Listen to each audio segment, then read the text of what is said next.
Ya, Assalamualaikum warahmatullahi wabarakatuh dan selamat pagi. Kembali lagi bersama saya Ferdiawan SPD MPD. Di sini saya akan menjelaskan berbagai macam pertanyaan yang sudah disampaikan atau dilontarkan oleh adik-adik mahasiswa Hukum Keluarga Islam 2 Fakultas Syariah Institut Agama Islam Negeri Palu. Eh, Sebelumnya saya sudah memberikan materi berkaitan dengan sejarah, kedudukan, dan fungsi bahasa Indonesia. Di situ sudah jelas saya mengatakan bahwa bagaimana sejarah bahasa Indonesia bermula dari bahasa Melayu, sehingga sejarah bahasa Melayu yang digunakan pada saat itu hingga bahasa Indonesia yang kita gunakan sekarang ini. Kemudian yang kedua adalah bagaimana kedudukan bahasa Indonesia, kemudian fungsi bahasa Indonesia.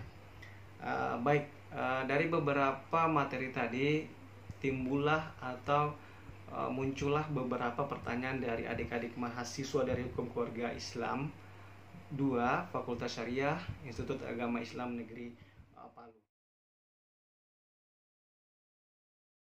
Palu.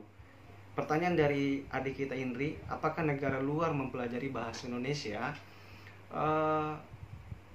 Negara luar tergantung, negara luar tentu ada yang memberikan ruang kepada bahasa Indonesia untuk dipelajari. Salah satu contoh adalah negara Jepang, negara Korea, kemudian negara Australia.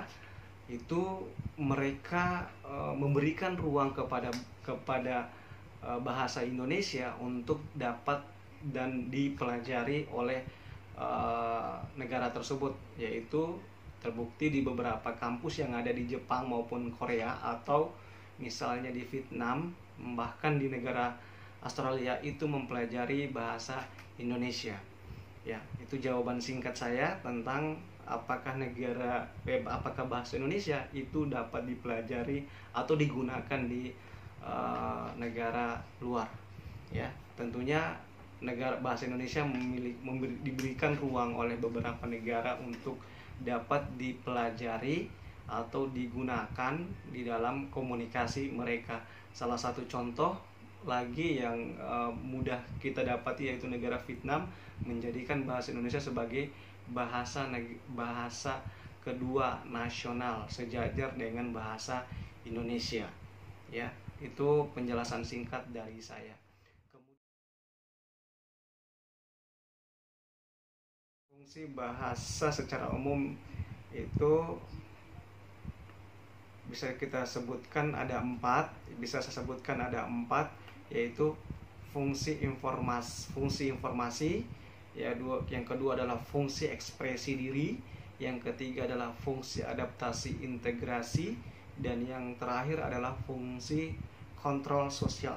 Pertanyaan ini saya gabung dari pertanyaan Gifari, kemudian Fisra Badrun, kemudian Baihaqi, kemudian Nurul Kamar. Jadi pertanyaan ini saya rangkum menjadi satu, yaitu menjadi fungsi bahasa Indonesia, ya, fungsi bahasa Indonesia, ya, diantaranya tadi fungsi informasi, fungsi ekspresi diri, fungsi adaptasi diri, dan integrasi serta kontrol sosial. Mari saya akan bedah bagaimana sih fungsi informasi. Fungsi informasi yaitu bagaimana seseorang itu menggunakan bahasa, lalu menjadikan bahasa itu sebagai pesan yang dapat tersalurkan dan bermanfaat untuk orang lain. Itulah yang dikatakan dengan fungsi informasi. Ketika seseorang menggunakan bahasa, kemudian disampaikan kepada orang lain, kemudian orang lain dapat menerima dan memahami dan dijadikan sebagai bentuk informasi, itulah dikatakan dengan fungsi informasi. Memberikan informasi kepada orang lain, melalui bahasa. Kemudian fungsi ekspresi diri. fungsi ekspresi diri yaitu segala sesuatu yang ingin kita sampaikan, baik secara lisan maupun tulisan, ya, segala sesuatu yang ingin kita sampaikan baik secara lisan maupun tulisan yang kita sampaikan melalui bahasa, apakah itu ide, gagasan, pikiran, ya, menyampaikan segala sesuatu itu dengan menggunakan lisan maupun tulisan. Kemudian fungsi adaptasi dan integritas. Apa itu fungsi adaptasi dan integritas? Fungsi adaptasi dan integritas adalah bagaimana seseorang itu mampu menggunakan bahasa sesuai pada konteks di mana ia menggunakan bahasa tersebut. Artinya, ketika seseorang itu berkomunikasi, itu mampu melihat siapa lawan bicaranya, kepada siapa dia berbicara. Ketika orang tersebut berbicara dengan orang yang di atas umurnya, tentunya menggunakan etika sopan santun di dalam berkomunikasi. Namun ketika berbicara dengan teman sejawat, tentu bahasa-bahasa yang digunakan juga bahasa-bahasa yang setara, artinya yang dapat mudah dimengerti ketika ia berkomunikasi antara satu dengan yang lainnya. Itu fungsi adaptasi dan integritas sosial. Bagaimana seseorang itu mampu berkomunikasi, melihat situasi dan konteksnya, siapa lawan bicaranya. Kemudian fungsi kontrol sosial. Fungsi kontrol sosial yaitu bagaimana seseorang menjadikan bahasa sebagai bentuk kontrol sosial, ya, sebagai bentuk kontrol ketika berkomunikasi di dalam masyarakat itu sendiri. Ia bisa memberikan bentuk atau ruang informasi kepada halayak ramai bahwa ada hal-hal yang bisa menjadi pesan atau sumber informasi yang dijadikan pedoman atau acuan ketika seseorang berkomunikasi. Salah satu contoh komunikasi kontrol sosial yaitu misalnya dalam bentuk buku, ya. Di dalam buku-buku itu banyak tata cara penggunaan berkomunikasi, ya, penggunaan berkomunikasi. Jangan sampai penggunaan komunikasi yang baik dan benar. Fungsi kontrol sosial ini juga sangat penting digunakan sebagai bentuk pedoman seseorang dalam menjalankan kehidupan. Salah satu contoh adalah ketika misalnya ketika pemerintah memberikan edaran bahwa harus menggunakan masker, bahwa harus jaga jarak, bahwa harus mencuci tangan ketika pulang ke rumah. Nah, itu merupakan bentuk-bentuk kontrol sosial yang harus dijalankan demi kebaikan bersama. Nah, itu semua penjelasan singkat dari saya berkaitan langsung dengan bahasa sebagai alat komunikasi dan fungsi dan memiliki fungsi bahasa itu sendiri, yaitu fungsi informasi, fungsi ekspresi diri, adaptasi dan integritas, dan fungsi kontrol sosial.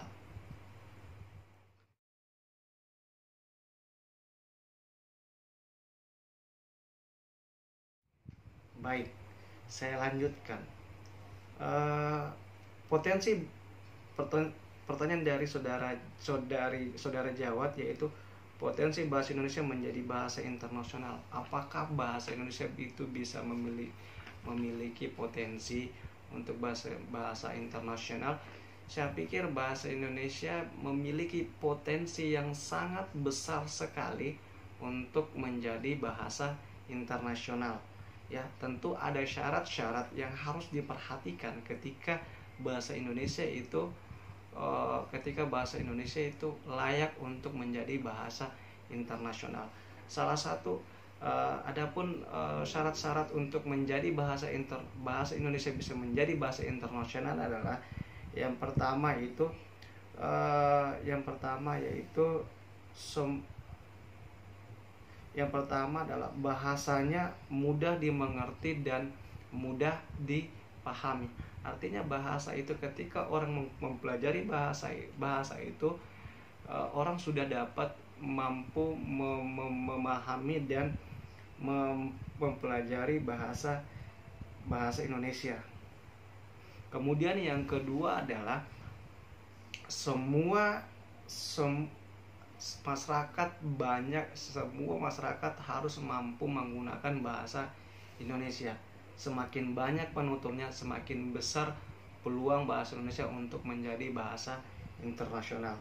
Yang ketiga adalah bahasa Indonesia banyak digunakan di luar negeri. Ya, artinya ketika bahasa Indonesia ingin menjadi bahasa internasional, itu wajib banyak digunakan di luar negeri, dan itu memiliki potensi. Kenapa? Kita ketahui bersama bahwa negara Indonesia, bahasa Indonesia adalah berasal dari bahasa Melayu. Nah, pengguna bahasa Melayu selain dari Indonesia, ya, selain dari Indonesia ada negara Malaysia, Singapura, Brunei Darussalam, ya, bahkan sebagian wilayah Thailand, ya, Vietnam, bahkan negara Timur Leste itu menggunakan bahasa Melayu atau bahasa Indonesia. Nah, sehingga memiliki dan memunculkan potensi bahwa bahasa Indonesia akan menjadi bahasa internasional. Selanjutnya, salah satu syaratnya lagi yaitu memiliki stabilitas ekonomi yang memadai. Artinya negara Indonesia harus mampu menjaga stabilitas ekonomi, ya, sehingga memopang bahasa itu dapat disegani oleh negara-negara lain. Ya, negara-negara yang memiliki ekonomi yang cukup baik memiliki potensi yang besar untuk menjadikan bahasa tersebut menjadi bahasa internasional, seperti Amerika, kemudian Inggris, Mandarin, Cina. Kita ketahui itu memiliki potensi ekonomi yang sangat bagus, sehingga memungkinkan mereka untuk menjadikan bahasa-bahasa mereka itu menjadi bahasa internasional. Kemudian yang terakhir adalah bangga dan menggunakan bahasa itu secara masif. Artinya di tempat-tempat umum juga semua harus menggunakan bahasa Indonesia. Tidak ada lagi ruang-ruang tempat-tempat dengan adanya bahasa asing. Nah, oleh sebab itu potensi bahasa Indonesia untuk menjadi bahasa internasional sangat lebar sekali kalau kita sebagai masyarakat Indonesia, sebagai penutur bahasa pertama atau sebagai pengguna yang terbanyak, itu mau menggunakan bahasa Indonesia dengan mengikuti syarat-syarat yang sudah ditetapkan, yaitu semakin banyak penuturnya, kemudian bahasa mudah dipahami dan mudah dimengerti, kemudian bahasa Indonesia banyak digunakan di luar negeri, kemudian memiliki stabilitas ekonomi yang memadai, kemudian bahasa selalu masif digunakan di Indonesia, baik di tempat umum, ya. Kemudian itu jawaban singkat terkait dengan apakah bahasa Indonesia memiliki potensi untuk menjadi bahasa internasional.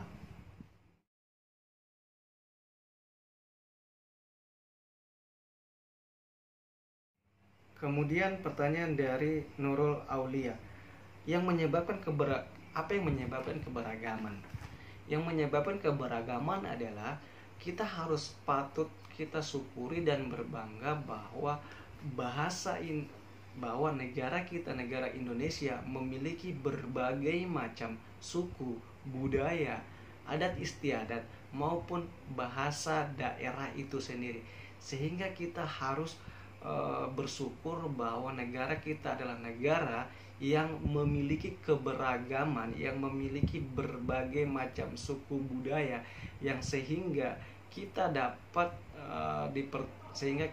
dipertemukan dengan namanya bahasa pemersatu bangsa, yaitu bahasa Indonesia. Nah, hal ini yang memicu kita bahwa negara kita tidak bisa dipungkiri bahwa keberagaman itu indah, keberagaman itu unik, keberagaman itu baik. Ya, bukan berarti kita memiliki, bukan berarti bahasa daerah kita yang baik, belum tentu, karena ketika kita berkomunikasi dengan antara suku itu wajib menggunakan bahasa Indonesia. Itulah gunanya dipersatukan dengan namanya bahasa Indonesia, meskipun setiap daerah itu memiliki berbagai macam bahasa-bahasa yang digunakan untuk berkomunikasi sehari-hari.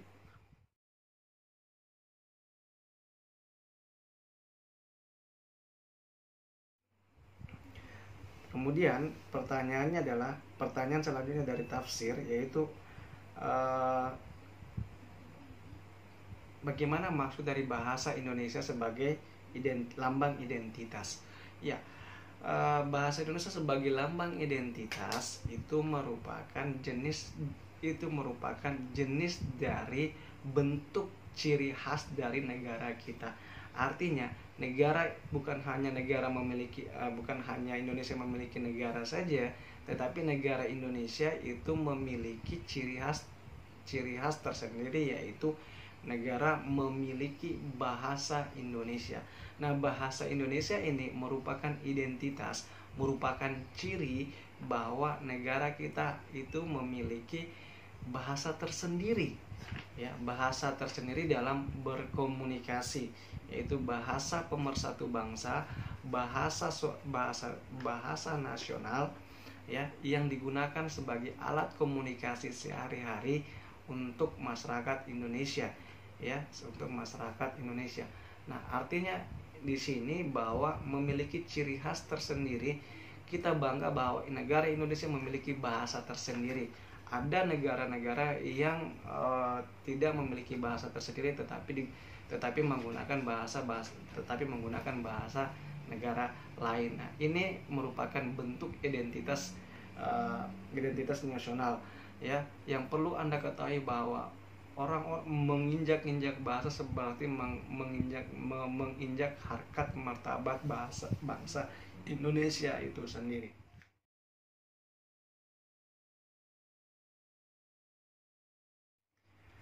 Beda bahasa Indonesia dengan bahasa Melayu, ya. Apa perbedaan? Tentu kita ketahui bahwa bahasa Indonesia berasal dari bahasa Melayu, ya. Tentu itu sumber dan sejarah yang tidak bisa kita bantah. Tetapi apa sih yang lebih mendasar tentang bedanya bahasa Indonesia dengan bahasa Melayu? Yaitu kalau bahasa Melayu pada dasarnya itu digunakan di daerah-daerah Kepulauan Riau, seperti di Kepulauan Riau sana mereka menggunakan bahasa Melayu. Tetapi perbedaan yang mendasar adalah bahasa Melayu dan bahasa Indonesia selalu hidup dan berkembang. Mengapa dikatakan bahasa Indonesia selalu hidup dan berkembang?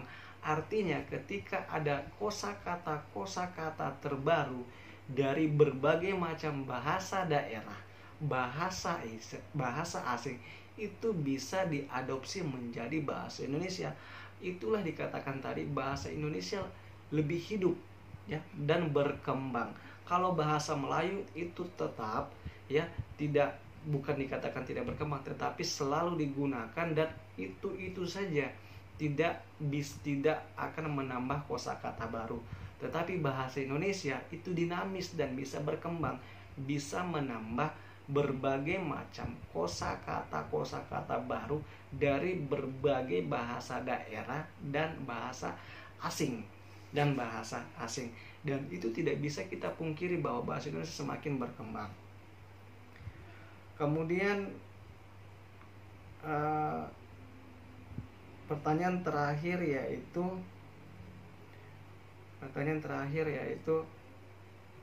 penggunaan bahasa periode abad ke-19 tentang hakikat syair dalam bahasa Melayu. Baik, pertanyaan ini sangat bagus sekali. Bagaimana penggunaannya? Tentunya pada syair-syair dalam bahasa, ya, orang pada saat itu syair-syair pada saat itu menggunakan bahasa Melayu sebagai bentuk kesustraannya. Karena Memang pada dasarnya kita ketahui bersama bahwa bahasa Melayu adalah bahasa yang bahasa Melayu itu bahasa Melayu itu merupakan dari merupakan proses, ya, merupakan proses terjadinya bahasa Indonesia, ya, proses terjadinya bahasa Indonesia. Karena ya pada saat itu bahasa Melayu lebih dikenal, ya, lebih dikenal. Nah, sehingga seluruh bentuk-bentuk kesusastraan pada abad ke-20 itu tidak menggunakan bahasa lain, namun menggunakan bahasa Melayu, ya, sebagai bahasa pengantar di dalam menyampaikan syair-syair bentuk kesusastraan, ya, syair-syair yang bentuk kesusastraan. Baik adik-adik, itulah jawaban singkat dari saya berkaitan langsung dengan sejarah, kedudukan, dan fungsi bahasa Indonesia. Semoga jawaban ini dapat memberikan wawasan, pemahaman tentang sejarah kedudukan dan fungsi bahasa Indonesia. Baik, itu yang bisa sampaikan pada materi ini. Lebih dan kurangnya saya mohon maaf. Saya akhiri, wabillahi taufiq wal hidayah. Wassalamualaikum warahmatullahi wabarakatuh, dan selamat pagi.